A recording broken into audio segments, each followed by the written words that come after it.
Fears about the Omicron variant are mounting all across Western countries. But are they deserved? Let's go find out.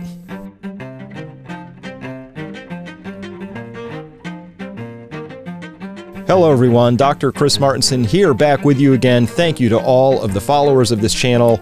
You're just the reason that I do all of this, and I love that you share this, and I love that you find this useful. So thank you for tuning in again. Today, we're going to be talking about the Omicron variant.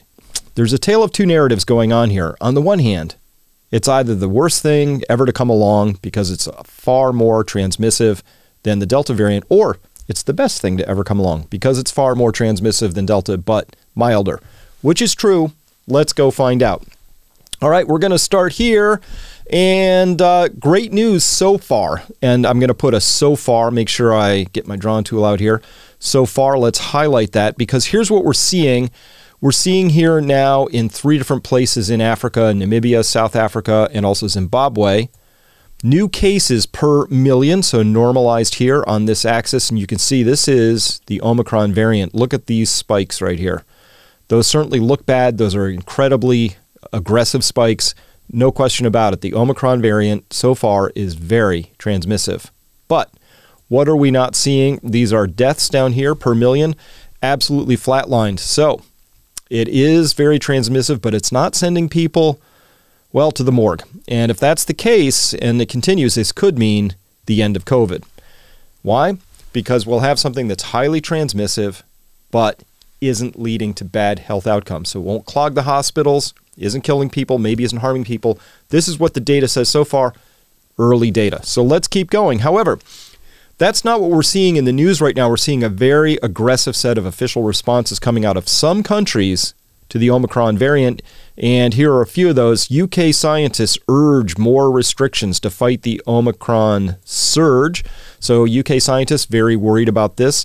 And they say here, optimistic scenario indicates Omicron effect in early 2022 may be reduced, but just with control measures such as working from home. So there's nothing here in these articles that talks about how it might be milder, which is actually one of the causes for optimism. Here they're saying the optimistic scenario is that we can control this with additional lockdown measures. Carrying on, COVID News Live and Sky News, Boris Johnson refuses to rule out more restrictions before Christmas as Omicron spreads at rate never seen before for COVID. Obviously, we've seen things like very highly transmissive viruses spread at rates like this even higher. But for the SARS-CoV-2 virus, it's indeed spreading at a very, very fast rate. But the implication here is that we may need more restrictions because it's spreading. Now, let's back up again and remind ourselves that the point of this all is to prevent people from dying or going to the hospital or suffering severe consequences, right? That again, let's just remind ourselves that there is a case here where there's something that's actually exceedingly positive, which is where a mild variant of SARS-CoV-2 that also confers infectious immunity downstream comes along that is mild. It doesn't kill people, doesn't harm them, doesn't create long COVID, doesn't send them to the hospital or any of that. If such a variant came along, that would actually be a positive. And actually, you'd want that to spread really quickly because the faster it spread, the faster the lockdowns, the restrictions, the economic harms can actually cease, as well as the impact on the children. So carrying on, New York Times reporting here with Boris Johnson, that is under fire. Britain introduces tougher COVID measures. People in England will be urged to work from home and have to show proof of vaccination. Critics say Prime Minister is trying to deflect attention from a growing outcry over reports his staff flouted COVID rules. What? Playing politics? Say it isn't so, Boris. If you're not familiar with that, what happened was it got leaked out that last Christmas, while the rest of the UK was being pushed into mandatory lockdowns, that didn't really apply to the politicians who were holding maskless office parties and joking about the restrictions and things like that. So if you didn't know about that, that's the angle that's being talked about here. In yellow, quote, under the government's new guidance known as Plan B, people in England will be urged to work from home if possible starting next week. They will also be required to wear face masks in cinemas, theaters, and most other indoor places, and to show a pass proving their vaccinated status to be allowed into nightclubs and large venues like sports stadiums. Boris also said that negative tests would be included on vaccine passes as an alternative to proof of vaccination. In the darker color down below, sort of a brick pinkish color to me, it's become increasingly clear that Omicron is growing much faster than the previous Delta variant and is spreading rapidly throughout the world, the Prime Minister said. We need to go further and faster still. End quote. So you can clearly get the tone here. The tone is that this is a bad variant. We need to get out in front of it. It's spreading very rapidly. And there's no actual data pressed in here, right? There's no data about whether it is or is not worthy of this level of concern. The implication is clear, though. It's coronavirus. It's SARS-CoV-2. It's a variant, and it's spreading fast. Therefore, it's a bad thing. So that much is laid clear. So this is all leading to, remember, if you haven't seen it, you should probably watch this interview with Matthias Desmet. He is the Belgian psychologist who talks about how mass formation events or mass psychosis events get started. And let's listen in very quickly just to what those conditions are. Conditions 1 and conditions 2, please. Matthias, what are they? The first and most crucial condition is that there should be a lot of people who experience a lack of social bond. So that's the most important thing. Then a second one is also important, a lack of meaning making. And the third condition is very important as well, is that there have to be high levels of free-floating anxiety in the population. Free-floating anxiety and free-floating psychological discontent. The fourth condition is that there has to be a lot of free-floating aggression and frustration. Yes, so a lot of free-floating aggression and frustration, number 1. And 2, though, lack of social bonds and lack of meaning-making or sense-making. So those are the first 2 conditions. So how would you create a condition where there's a lack of social bonds? Well, you prevent people from gathering or getting together, especially with family around holidays.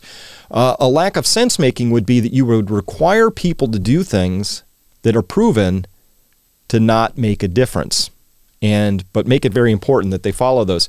So carrying on, I think we're seeing a lot of that. Here's this, I rebranded it the Oh My God variant because this really sounds awful. The press has really gone out of its way to only cover the possible negative sides of this. I think I can say that pretty conclusively at this point. Here's an article from December 10th, and today is the 14th.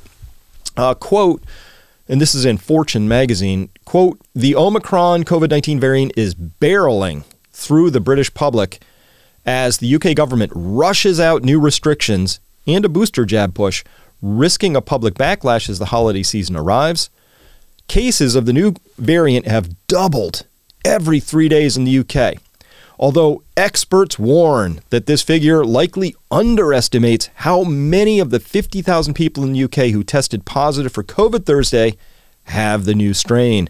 Britain's health agency, security agency, warned that if the growth rate continues on the same trajectory, we expect to see at least 50% of COVID-19 cases to be caused by the Omicron variant in the next 2 to 4 weeks. Quote, suggests that Omicron is displaying a significant growth advantage over Delta. That sounds positively awful. The question is, where's the data in there? We have some data that says it's spreading much more rapidly, but not a lot of data around that even. But we have no data around the rest of it, which is this a good thing or a bad thing? And that's always the case we should be asking. So let's go there and see what the data actually tells us. It's telling us this. First, up here from Louis Rousseau, we find absolutely in South Africa, cases looked like this after including the 37,000 cases reported yesterday. These are allocated by specimen, received date below, and I apply a moving average to smooth out the weekly patterns.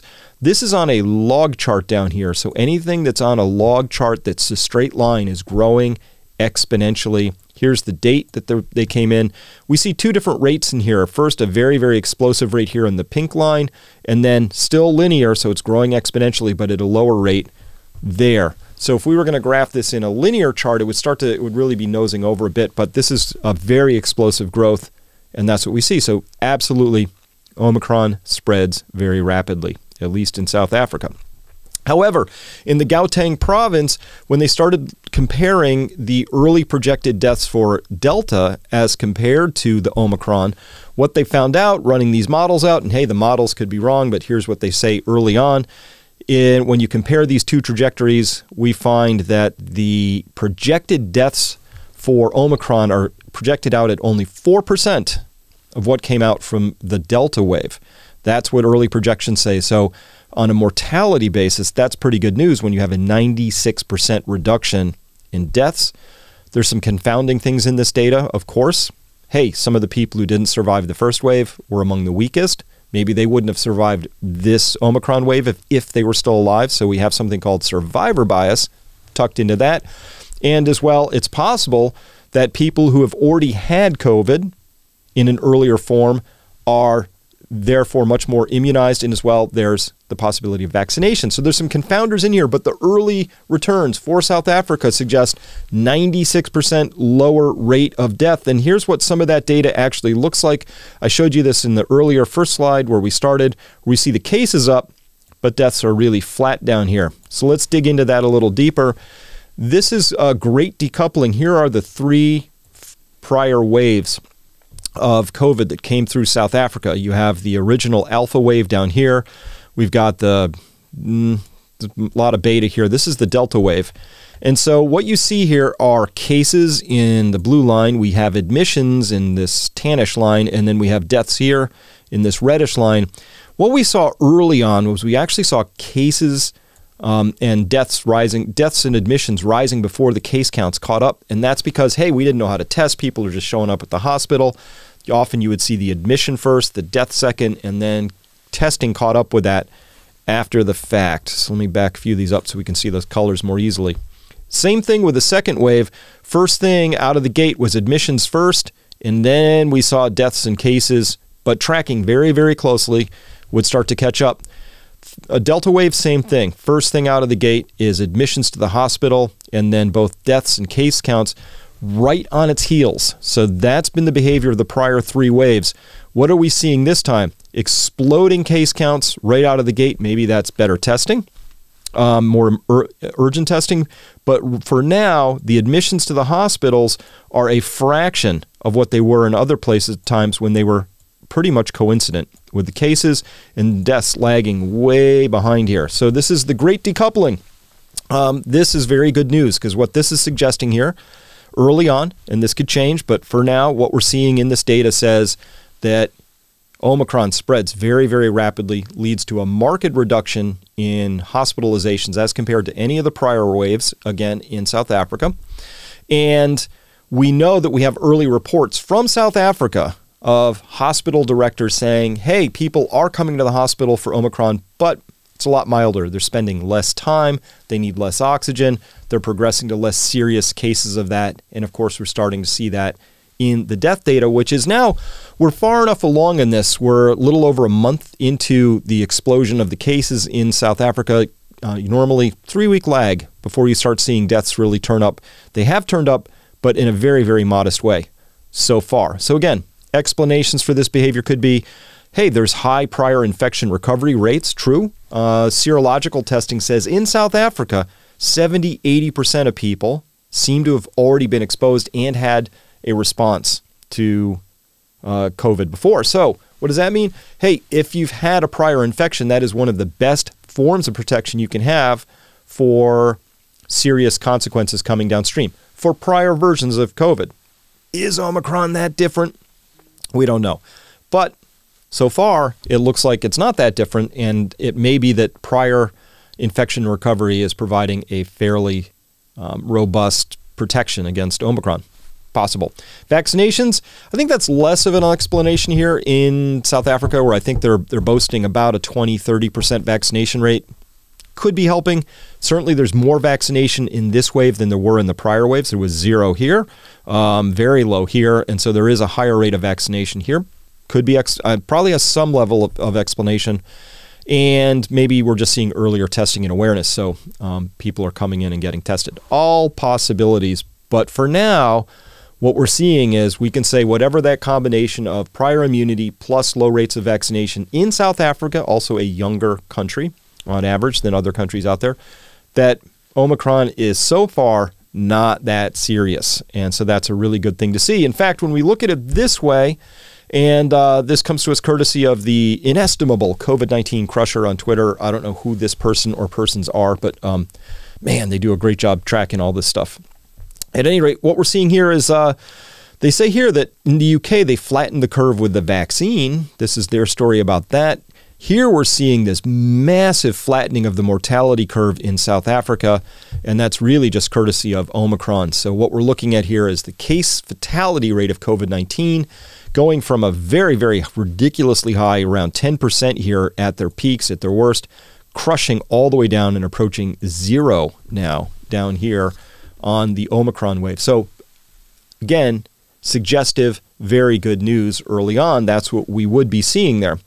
As well, we're getting that as from Denmark, probably too early to really say for sure, but we see here the cases really began to spike back here in, let's call that right around the 1st of December. Here we are, just 2 weeks in. We're still not seeing anything showing up with current hospitalizations with Omicron. As well, COVID-19 Crusher, here's their handle. One other way to look at this. This is a good way. 1 month into the South African Omicron surge, 629 hospitals reporting there are 420 COVID patients in ICU. That's less than one per hospital. So just data, make of that what you will. But it's pretty suggestive at this stage.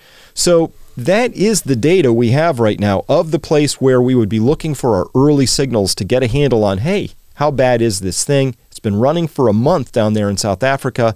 So far, this data says nice and mild. This is good news.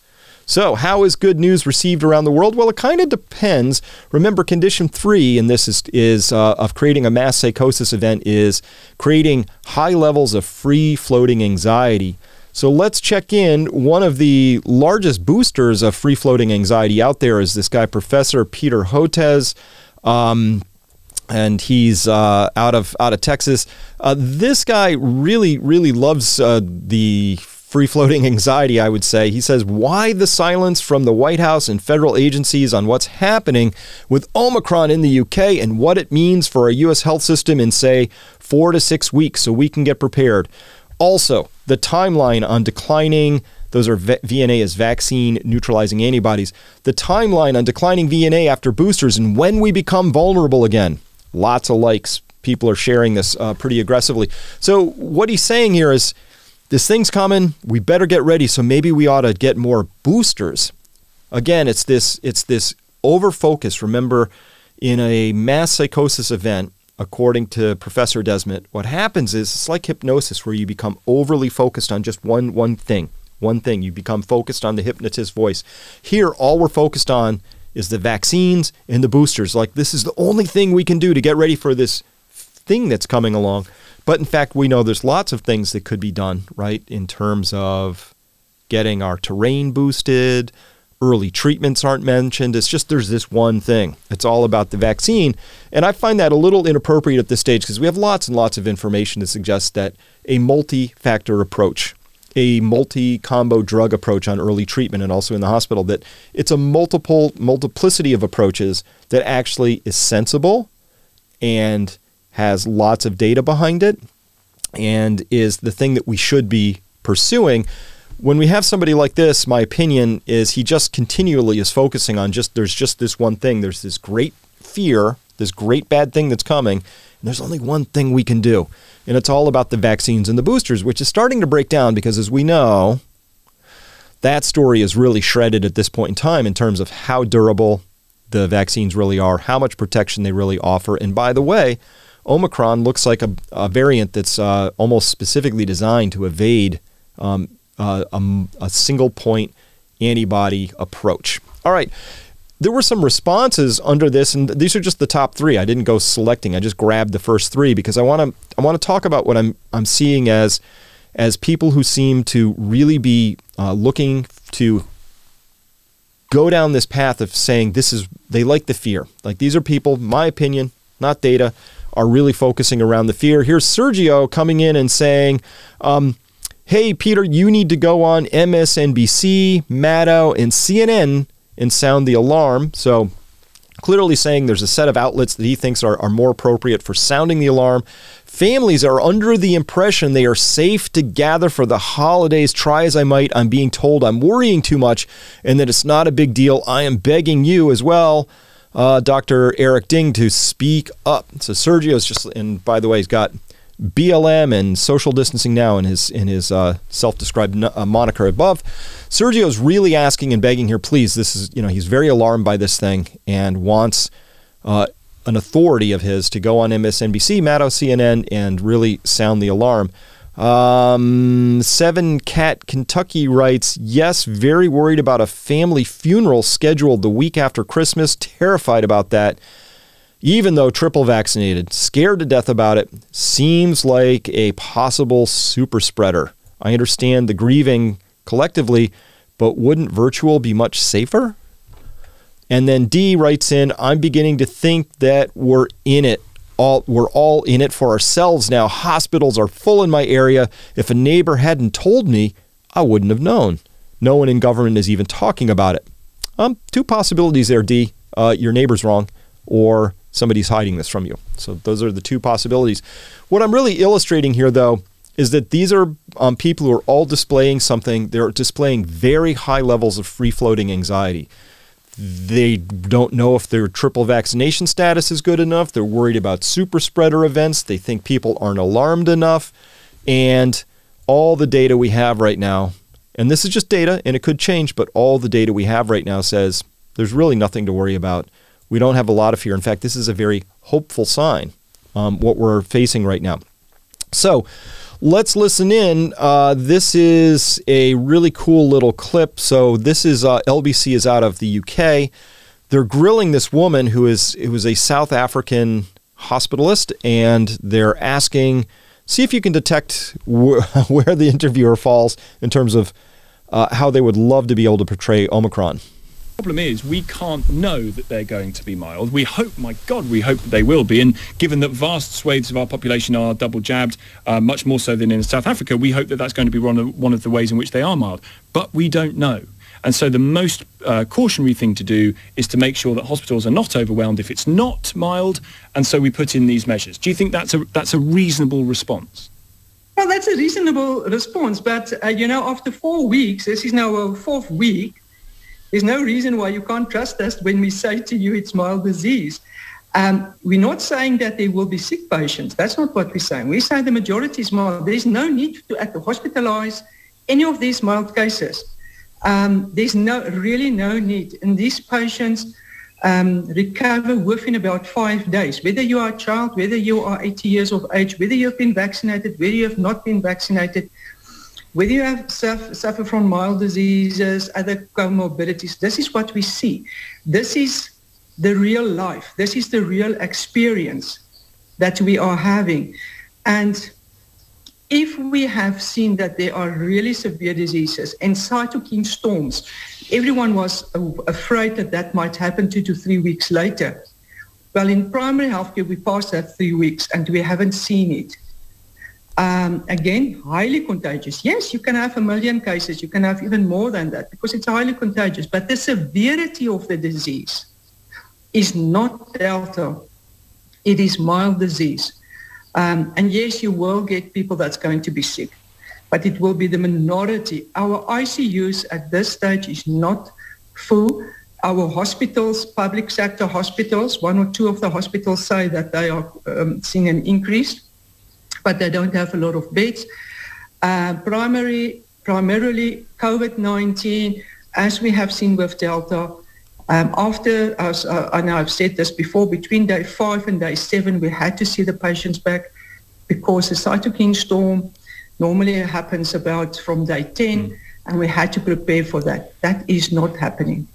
Just finally, what restrictions have been brought in or are currently in place in South Africa that might mitigate the spread of Omicron or Delta or any other form of COVID? We didn't really, we're still at lockdown level 1. We still at. What does that mean? Nothing. It still means that in public spaces, if you want to go to big outdoors, matches, rugby or something like that, 2,500 indoors, I think it's 250. I can't even remember what is indoors. And then mask, the normal mask wearing. And then the curfew from between 11 o'clock at night till 5 o'clock in the next day. That's nothing happened. And you see our numbers are in Gauteng coming down.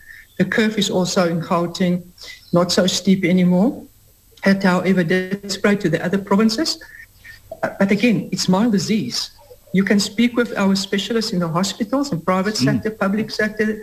You will hear the same story.